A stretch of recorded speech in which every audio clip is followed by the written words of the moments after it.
I'm glad he's starting to take some action on trying to address the fiscal situation in the government. Vice Speaker B.J. Cruz is talking about the announcement by Governor Eddie Calvo that he is freezing raises for GovGuam employees covered under the Hay study and implemented under the Camacho administration. Wednesday night, the decision from Adelup was made public. No more raises in the coming months, despite a $13 million appropriation to bring GovGuam employees' salaries closer to that of their stateside counterparts. The governor defended the decision, citing a $116 million budget shortfall, saying GovGuam just can't afford it at this time. But the freeze comes after DOA has paid out $2 to $3 million in pay increases. About half of the GovGuam workforce received retroactive lump sum payments dating back to October 1st. Whether the government can afford the pay hike is a matter Committee Chair on Ways and Means, Senator Ben Pangilinan, says should have been given a closer look before the freeze. I think there's not enough information to make that kind of decision. You know, the governor says that we have a shortfall, and we're looking at a shortfall of $116 million.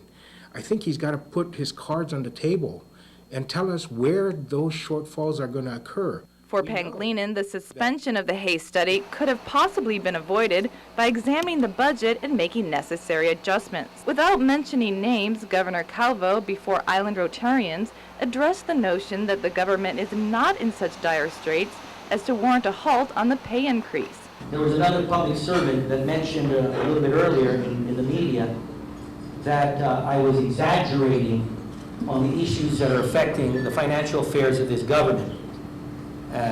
Let me tell you, if there was any which way I could make a decision that did not impact the livelihood of people, that means taking money from a paycheck or lowering their pay, I would find that course of action.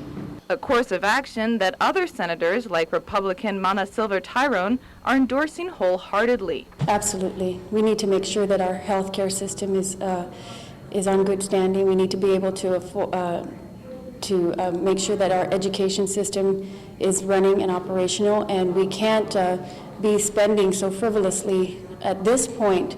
We need to make sure that our basic necessities are met every single day. And the Vice Speaker points out the tough decision could have gotten tougher if it was avoided. We're probably better off taking this little hit now than either having a shutdown at a later date or worse yet, having, some major layoffs. Leroy Quintaniza, who works for facilities and maintenance at the Department of Education, is one of the GovGuam employees who will now not see a pay raise under the Hay study recommendation. Are you disappointed that you won't be seeing that increase that you might have been expecting?